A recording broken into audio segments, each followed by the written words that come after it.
Kalau kita mencari Tuhan setiap hari, mengisi hati dan pikiran kita dengan kebenaran firman Tuhan, maka kita akan lebih mudah mengenal kehendak Tuhan. Kita akan lebih bisa mengalami hatinya, mengalami kehendaknya, mengalami didikannya, dan mengalami anugerah kasihnya. Apalagi kalau kita memperkatakan dan melakukan firman Tuhan setiap hari, maka roh kita penuh dengan pengertian akan firman Tuhan, dan jiwa kita akan sehat, karena mental, pikiran, perasaan, dan kehendak kita penuh dengan kebijakan Tuhan. Mari kita merenungkan dan melakukan firman Tuhan setiap hari, supaya hidup kita sejalan dengan kehendak Tuhan, dan hidup kita memuliakan nama Tuhan.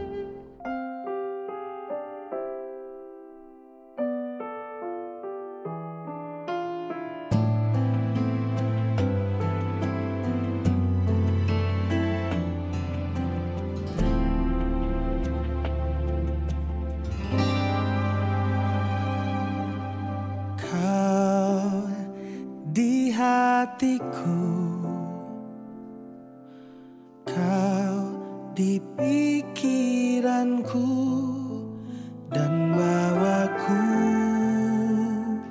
mendekat. Di mana kau tinggal? Kau di hatiku, kau di pikiranku, dan bawaku mendekat. Di mana kau tinggal? Ku perlu kau, Tuhan, menjamah hatiku.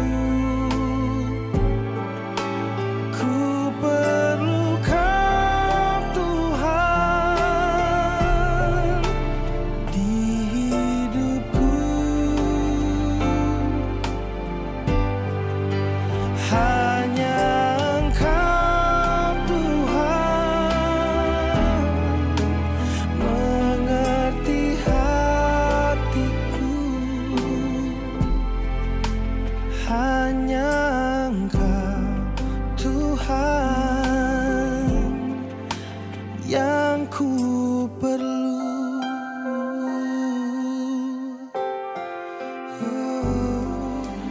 Kau di hatiku, kau di pikiranku, dan bawaku mendekat. Di mana kau tinggal? Ku perlu kau, Tuhan, menjamah hatiku. Ku perlu kau, Tuhan,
Yohanes 15 ayat 4 dan 5. Tinggallah di dalam aku dan aku di dalam kamu.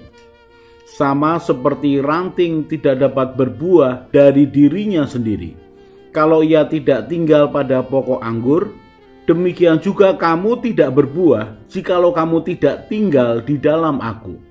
Akulah pokok anggur dan kamulah ranting-rantingnya.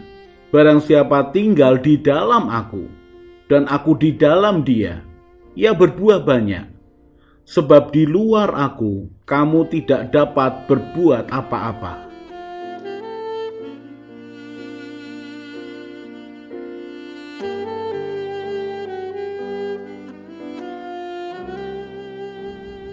Ketika kita mendengarkan firman Tuhan, maka ada dua hal yang akan terjadi. Kita memahami firman Tuhan itu, atau kita tidak memahami firman itu. Ada kebenaran firman Tuhan yang sepertinya mudah dipahami, tetapi ada begitu banyak firman Tuhan yang sulit untuk dipahami. Dibutuhkan akan hati yang mau belajar, dan dibutuhkan akan pertumbuhan iman, dibutuhkan pengalaman yang lebih untuk memahami suatu firman. Kalau kita belum mengalami akan firman tertentu, maka kita belum bisa mengenal akan firman yang lain. Tuhan mengajari kita untuk mengenal kehendak-Nya dalam semua pengalaman hidup kita. Persis seperti kita ketika sudah SMP atau SMA, kemudian kita ini melihat pelajaran TK dan SD. Maka kita akan melihat bahwa pelajaran TK itu sangat mudah. Maka kita akan melihat pelajaran kelas 3 SD, kelas 5 SD, 6 SD itu sangat mudah. Kita melihatnya mudah karena kita sudah menjalani pelajaran sampai SMP atau SMA. Sehingga ketika kita melihat ke belakang, pelajaran TK dan SD menjadi pelajaran yang gampang sekali. Kita bisa mengatakan, cuma begitu saja kok dulu aku tidak bisa. Soal-soal matematika begitu mudah sekarang ini. Tetapi ketika aku menjalaninya waktu itu, kelas 3 SD atau kelas 6 SD, maka rasanya begitu banyak rumus yang tidak bisa saya ingat dan tidak bisa untuk menyelesaikan soal itu. Mengapa? Karena kita belum punya pengalaman yang banyak, karena kita belum punya akan pelajaran-pelajaran yang lebih tinggi. Tetapi ketika kita sudah memasuki SMP atau SMA, artinya lebih tinggi dari TK dan SD, kemudian kita melihat akan pelajaran TK dan SD, maka kita bisa mengatakan gampang itu, mudah itu. Seperti itulah pengenalan kita dengan Tuhan. Ketika kita semakin mengalami Tuhan, semakin dewasa, semakin banyak memiliki pengalaman kehidupan, maka kita ini memasuki kedewasaan dan dimensi yang jauh lebih baik daripada sebelumnya. Sehingga permasalahan-permasalahan hidup yang dahulu buat kita adalah masalah yang begitu berat, menyakitkan hati, dan membuat kita putus asa. Tetapi setelah kita masuk dalam dimensi pengalaman demi pengalaman dengan Tuhan yang lebih banyak, yang lebih mendewasakan kita, maka kita bisa melihat bahwa pengalamanku yang dulu sebenarnya mudah sekali penyelesaiannya. Kalau kita mau mengenal Tuhan dan mau bertumbuh dewasa, mau mengalami pembaharuan dan mau mengalami perubahan kehidupan, apalagi mengalami pengalaman berjalan bersama Tuhan, maka kita ini akan lebih mudah menghadapi akan masalah kehidupan kita. Kita ini tidak akan terhentikan oleh masalah-masalah yang sepele, yang emosional, yang konyol dan bodoh. Tetapi kita bisa menghadapi kehidupan ini dengan lebih bijaksana, lebih berhikmat. Karena ketika kita ini memiliki pengalaman demi pengalaman firman dengan Tuhan Roh Kudus, maka kita mulai mengenal akan Tuhan Yesus dalam hidup kita. Kita mulai mengenal akan pertimbangan ilahi, kita mulai mengenal namanya belas kasihan, kita mengenal yang namanya mengorbankan diri untuk mentaati firman, kemudian kita mengalami kemerdekaan, kita mengalami firman yang memerdekakan kita. Yohanes 8 ayat 31 mulai.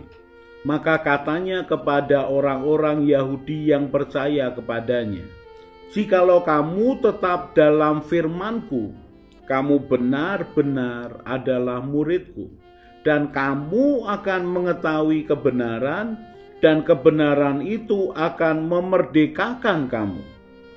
Orang yang mau melakukan kebenaran firman Tuhan, orang yang kaya dengan kebenaran firman Tuhan, dan kemudian taat melakukan firman Tuhan, maka setelah dia melakukan firman Tuhan, dia mulai mengenal pribadi Tuhan, hati Tuhan, dan dia akan mengalami kemerdekaan.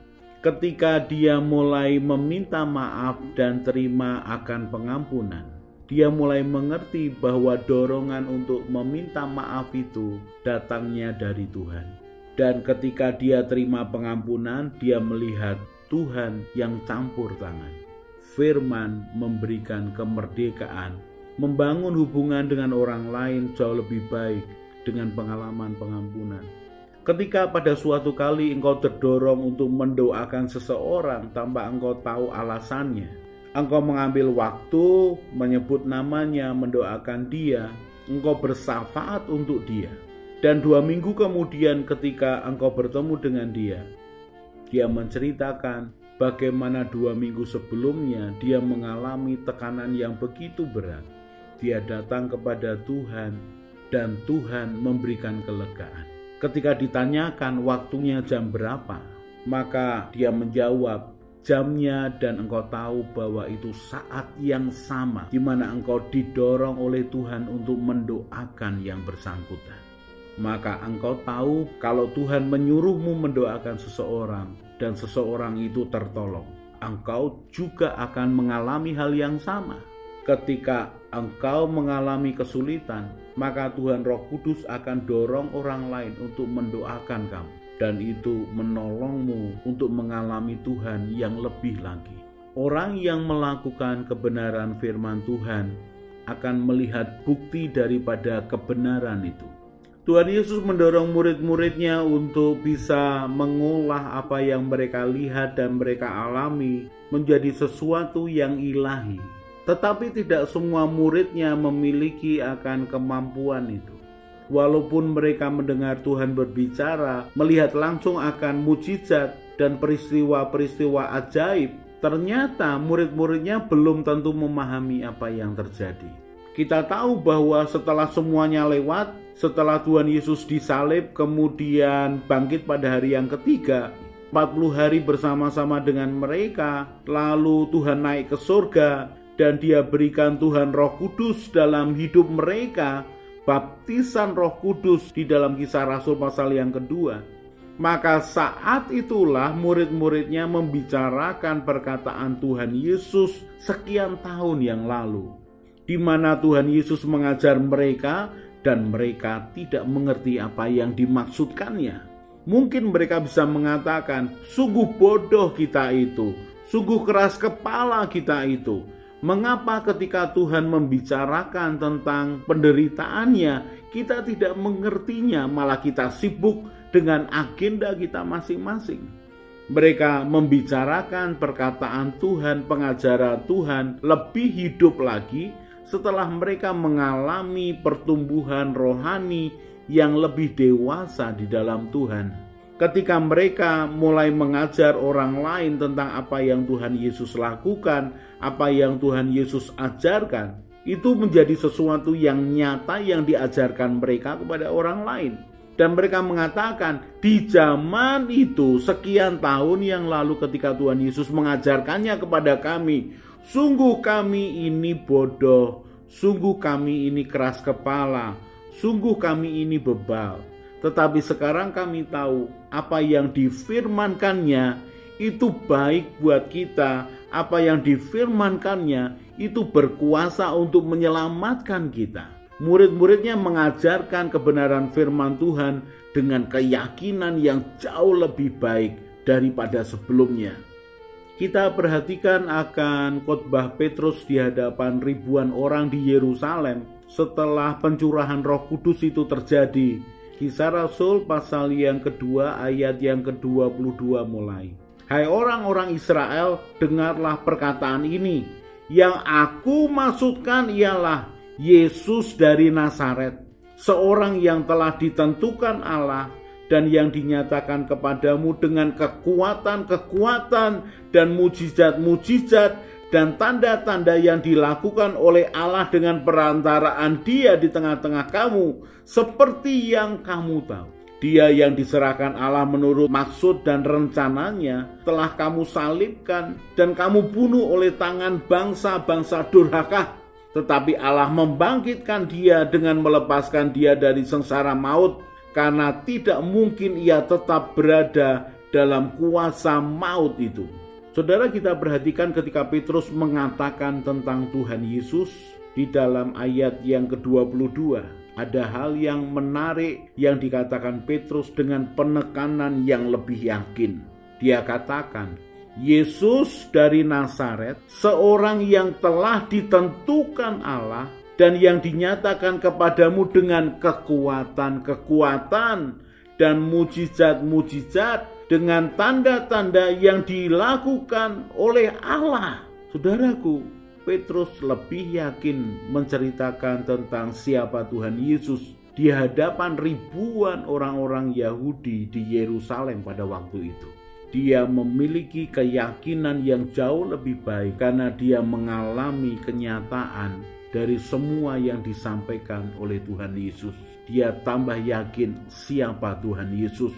Dia dengan lantang menghubungkan ayat demi ayat dalam kitab-kitab yang lain. Dia tahu yang dia bicarakan adalah Tuhan Yesus, Allah yang menjadi manusia, yang merelakan dirinya karena kasihnya menjadi korban penebus dosa, yang mati kemudian bangkit pada hari yang ketiga. Petrus mengenal Tuhan Yesus jauh lebih dewasa dibandingkan dengan peristiwa sekian tahun sebelumnya. Mari cari Tuhan dengan setia.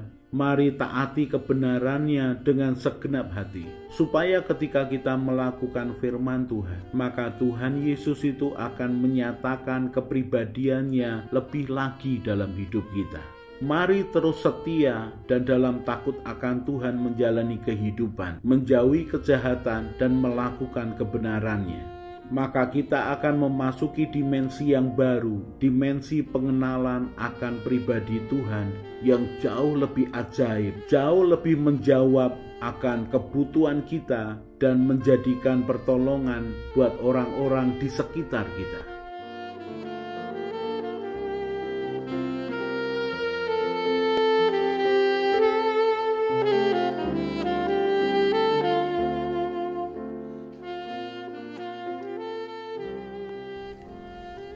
Sementara kita merenungkan firman Tuhan, kemudian hati dan pikiran kita penuh dengan beban masalah dan keinginan, maka masalah dan keinginan itu akan lebih kuat berbicara kepada kita, bukan kebenaran Tuhan yang berbicara kepada kita. Berbeda kalau hati kita tenang menginginkan Tuhan, pikiran kita penuh dengan kebenaran Tuhan, dan keinginan tidak mengendalikan kita. Maka keadaan ini akan membuat kita mudah mendengar suara Tuhan dan mengerti kehendak Tuhan. Kalau kita merenungkan firman Tuhan setiap hari, maka Tuhanlah yang menjadi petunjuk jalan kehidupan kita. Mari kita berdoa. Tuhan Yesus, terima kasih untuk kebenaran firman-Mu. Tuhan Yesus, Engkaulah gembalaku yang baik. Buatlah hatiku selalu melekat kepadamu. Firman-Mu itu pelita bagi kakiku dan terang bagi jalanku. Bawalah aku menjalani hidup sesuai dengan rencana-Mu ya Tuhan. Amin. Saya Yosea Kristiono, Gembala Jemaat GKI Injil Keselamatan Semarang. Tetap percaya, tetap semangat. God bless.